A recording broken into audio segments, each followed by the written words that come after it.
दैव नाम किसका?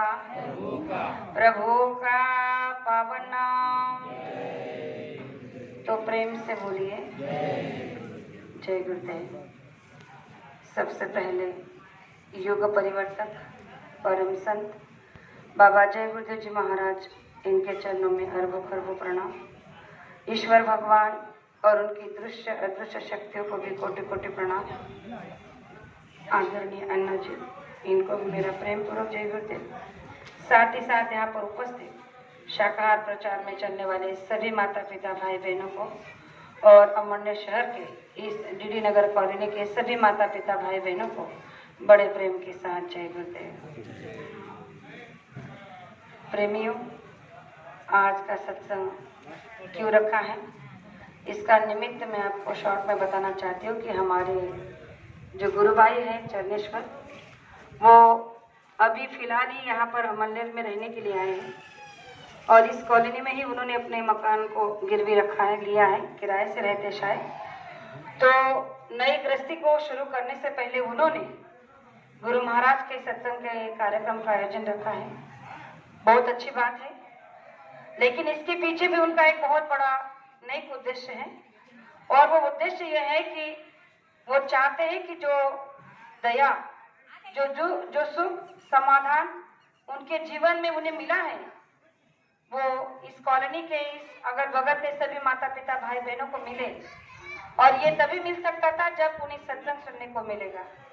और इसीलिए उन्होंने आज इस सत्संग का आयोजन रखा है कि इसके चलते ही अगर इस कॉलोनी के सभी माता पिता भाई बहन यहाँ आकर सत्संग को सुनेंगे तो हो सकता है कि बाबा जय गुरुदेव जी महाराज की बातें उन्हें सुनकर अमल में लाने की वो कोशिश करेंगे और अपने नए जीवन को शुरुआत करने की एक नए उमंग और कोशिश करेंगे।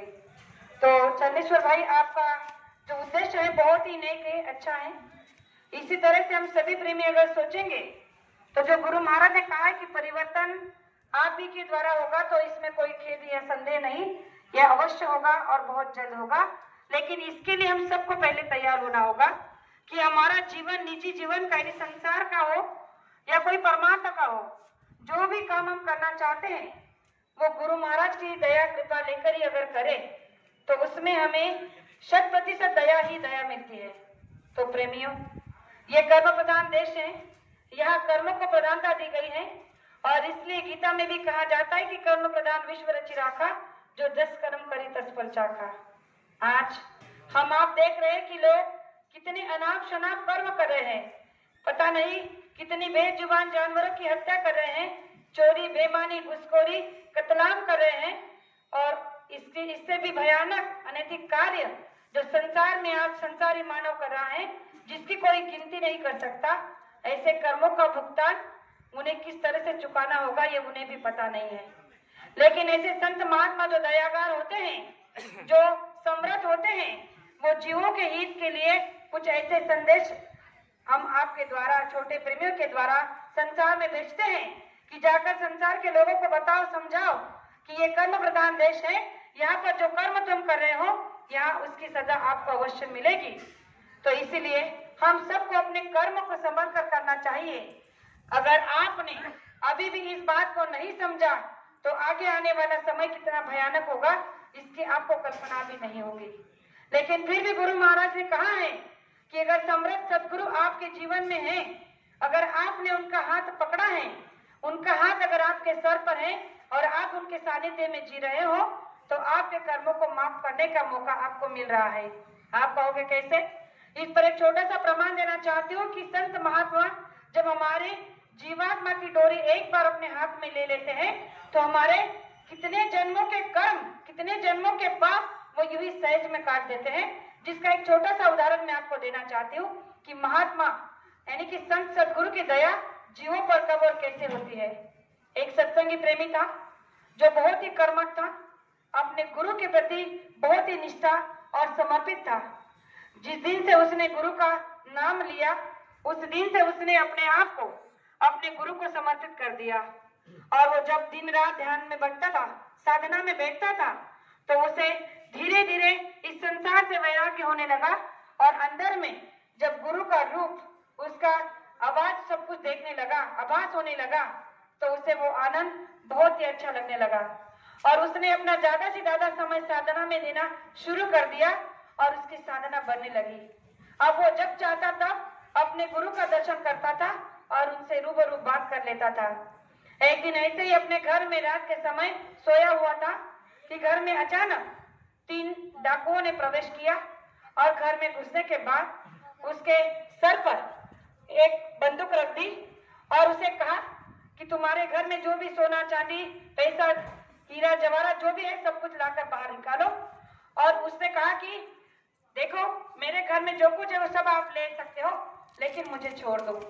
उन चोरों ने सारा सोना चांदी पैसा जेवर जो भी था सब कुछ इकट्ठा कर लिया और जब जाने लगे तो सोचने एक ने उससे कहा, उन तीनों में से किसी एक ने कहा कि अरे अगर हमने इसे जिंदा छोड़ दिया तो ये बाहर जाकर सबको हमारा नाम बता देगा और इसीलिए इसका जिंदा रहना अब ठीक नहीं, इसे मार देना ही जरूरी होगा। और उन्होंने फिर से अपने जेब से बंदूक निकाली और उसके गर्दन पर रख दी और उसे मारने लगे।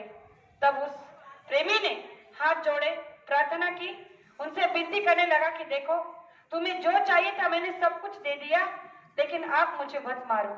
उसकी बहुत विनती करने लगा, हाथ पैर जोड़ने लगा लेकिन वो तीनों सुनने के लिए तैयार नहीं थे। कहने लगे कि तुम्हें जिंदा छोड़ना यानी हमारी मौत को दावत देना होगा, इसलिए तुम्हारा जिंदा रहना अब खतरे से बाहर नहीं। तो उसने कहा कि ठीक है, अगर आप मुझे मारना ही चाहते हो तो मुझे केवल 10 मिनट का समय दो, मैं 10 मिनट में आप मुझे मार सकते हो, क्योंकि मरने वाले की आखिरी इच्छा तो कोई भी पूरा करता है, तो आप भी पूरी कर दो। जब उसने ये बात कही तो उन डाकुओं ने, उन चोरों ने ये समझा कि चलो 10 मिनट की ही तो बात है, ये 10 मिनट में हमारे सामने करेगा तो क्या करेगा। कहने लगे कि ठीक है, देते हैं तुम्हें 10 मिनट, तुम्हें जो चाहे तुम कर लो, फिर तुम्हें मरना ही होगा। और उस 10 मिनट के अंदर में उसने अपने स्थान पर जाकर नीचे जमीन पर बैठ गया, अपने सर को ढक लिया और साधना में बैठ गया। जैसे ही साधना में बैठा तो रोने लगा, गुरु से विनती करने लगा, प्रार्थना करने लगा कि आप तो हमेशा मेरे साथ रूबरू होते हो और जब आप ये सब कुछ जानते हो फिर भी आप मेरी रक्षा नहीं कर रहे हो और आपने तो रक्षा करने का वादा किया है। आपने तो कहा था कि जिस दिन मैं किसी भी प्रेमी को नाम का दान दे देता हूँ उसी दिन से उसकी जीवात्मा की डोरी मेरे हाथ में हो जाती है और आप तो मेरे मौत का तमाशा देख रहे हो, आप कैसे गुरु हो। अंदर में जब गुरु से बात करने लगा तो उसका ध्यान लगा तो गुरु ने उसे दर्शन दिया। दर्शन देने के बाद उसे कहा कि अरे बच्चा, ये जो तुम देख रहे हो खेल, ये तुम्हारे कर्मों का ही तो खेल है। ये 3 चोर जो तुम्हें आज मारने आए हैं, इन 3 चोरों को तुमने एक एक जन्म में एक एक कर कर मारा था, लेकिन तुम्हारा भाग्य देखो कि ये तीनों एक ही बार में तुम्हें मारने आए हैं और मैं तो चाहता हूँ कि तुम आज इनके हाथे मर जाओ ताकि इनका कर्म का कर्जा तुम इसी जन्म में चुका दो, फिर ना तुम्हें जन्मना होगा और ना ही मरना होगा।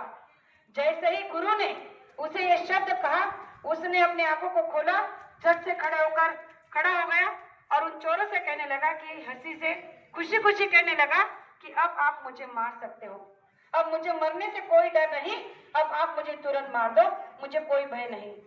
अब ये बात जब उसने उन चोरों से कही तो अब उनके विचारों में परिवर्तन हो गया। वो सोचने लगे कि ऐसे 10 मिनट के अंदर में इसने क्या देखा, क्या किया कि जो मरने से 1 घंटे 10 मिनट पहले ये मरने के लिए डर रहा था, विनती प्रार्थना कर रहा था, गिड़गिड़ा रहा था, अब 10 मिनट के बाद में ऐसा क्या हुआ कि खुशी खुशी मरने के लिए तैयार हो गया। तो उन्होंने फिर से उसके गर्दन पर बंदूक रख के उससे पूछा कि तुमने ऐसा क्या किया जिसके चलते तुम्हें मौत का डर नहीं। तब उस प्रेमी ने अपने अंदर का जो अनुभव था वो उसे बताया कि मैं ऐसे गुरु का शिष्य हूँ कि जिनका ये दावा है कि एक बार जब कोई प्रेमी उनसे जुड़ जाता है, उनका अनुयायी बन जाता है और संसार से समय निकाल कर 1 घंटा शाम और 1 घंटा सुबह को जब ध्यान भजन में समय देता है और मेहनत ईमानदारी के साथ रहता है तो उसकी जीवात्मा की संभाल वो कर लेते हैं। और मेरे गुरु से मेरी बात हो गई और इसी तरह का जो हादसा मेरे साथ मैंने तुम्हारे साथ किया था, उन 3 कर्मों का भुगतान आप इसी जन्म में कर दो, इससे बड़ा मेरा भाग्य और प्रारब्ध क्या होगा। जैसे ही उन चोरों ने उसके बाद मुख से ये सुनी तो उनके हाथों से वो हथियार नीचे गिर गया और उन्होंने उससे कहा कि देखो तुम्हारी बात ने हमारा हृदय परिवर्तन कर दिया, अब हम तुम्हें नहीं मारेंगे लेकिन हमें एक तुम्हें न मारने की एक बात शर्त तुम्हें माननी होगी कि तुम्हारे गुरु का पता हमें बताना होगा। तब उसने जाकर उन्हें उनके गुरु का पता बताया। वो तीनों चोर अपनी सारी बेईमानी, डकैती और चोरी को छोड़कर उस महात्मा के शरण में चले गए। उनसे नाम का दान लेकर अपने जीवन को नेकी और ईमानदारी के साथ बसर करने लगे। ये होता है एक गुरु का, एक सच्चा गुरु का साथ सानिध्य, जो हमारे जीवन में गुरु करने के बाद आ जाता है। बताइए प्रेमियों, जब हमारे बुरे से बुरे कर्म, न जाने कितने युगों से हम कितने योनियों में जन्म लेते आए हैं और मरते आए हैं, तो उन युगों के कर्म जो हमारे सर पर लदे हैं, उन अंबार को काटने का मौका केवल इस मनुष्य शरीर में गुरु महाराज ने दिया है। और इसीलिए कहा है कि गुरु को करने के बाद आप ऐसे नेक कर्म करो कि जिसके चलते आपकी भी कर्मों की पूजा होगी और आपके कर्मों को भी जलाया जाएगा। नाम की चिंगारी इतनी बड़ी होती है कि गुरु महाराज ने कहा था कि एक जैसे कि घास होता है, घास बहुत बड़ा घास का ढेर है, और उस बहुत बड़े घास के ढेर में अगर एक छोटी सी चिंगारी आग की डाल दो तो एक 10 मिनट के अंदर में वो घास की चिंगारी से वो घास का ढेर जलकर राख हो जाता है। वैसे ही ये नाम की चिंगारी पता नहीं हमारे कितने जन्मों के कर्म को जलाकर राख कर देता है। तो आज के इस सत्संग में आपसे केवल इतना ही कहना चाहूंगी कि आप सभी, हम आप मानव शरीर में आए हैं। हमारा आपका आद्य कर्तव्य बनता है कि हम मानवीय आहार स्वीकार करें, शुद्ध शाकाहारी बने और अपने जीवन में एक ऐसे पूर्ण गुरु का सानिध्य हमें मिले कि जो हमारे लोक और परलोक दोनों बना दे। जीते जी परमात्मा का दर्शन इसी मनुष्य मंदिर में करा दे, इससे बड़ा सौभाग्य हमारा और कुछ नहीं हो सकता। तो आपके सामने दो बातें रखी, हो सकता हो कहने में एक आध शब्द सा निकल गया हो जो नहीं कहना चाहिए था, तो आपकी छोटी बेटी समझकर माफ करना, इससे आशा करती हूँ। और मेरे दो शब्द को यही विराम देना चाहती हूँ। जय